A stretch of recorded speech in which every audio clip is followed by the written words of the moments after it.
soal nomor 4 ini kita akan bahas pilar negara. Nah, contoh soalnya, pemerintah menetapkan kebijakan subsidi bagi kelompok masyarakat rentan agar akses terhadap pendidikan dan layanan kesehatan tetap terjamin secara lebih merata. Nah, kebijakan tersebut menunjukkan peran negara dalam memastikan kelompok yang kurang beruntung tetap memperoleh hak-hak dasarnya. Kebijakan tersebut paling tepat dimaknai sebagai A. Strategi pembangunan kualitas sumber daya manusia secara berkelanjutan, B. Perwujudan prinsip keadilan distributif dalam kehidupan bernegara. C. Bentuk campur tangan negara dalam penyelenggaraan kesejahteraan sosial. D. Upaya mempercepat pemerataan hasil pembangunan nasional. Atau E. Kebijakan ekonomi untuk menjaga kemampuan konsumsi masyarakat. Nah, teman-teman silahkan Anda jawab dalam 10 detik.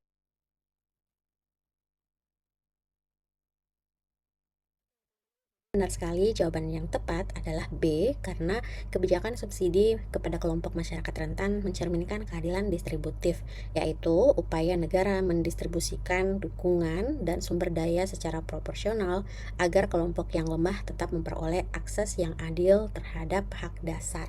Nah, teman-teman, apa sih yang dimaksud dengan keadilan distributif dan apa saja yang dimaksud dengan pilar negara?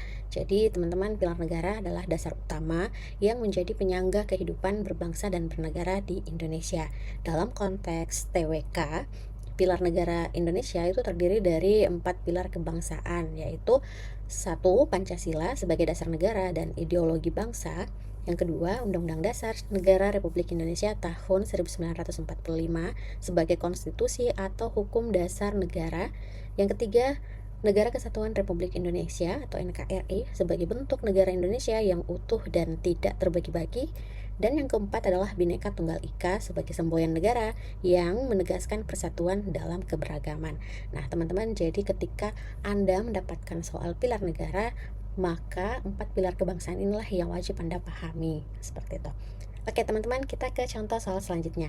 Nah, contoh soal terakhir adalah bahasa Indonesia.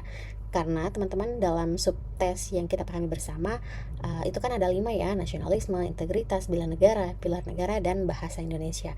Jadi soal inilah yang menjadi alat uji teman-teman dalam tes wawasan kebangsaan atau TWK.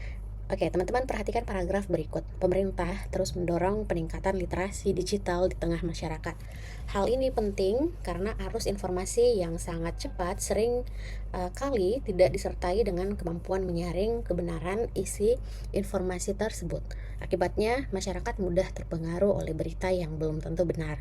Oleh karena itu, literasi digital menjadi salah satu kebutuhan penting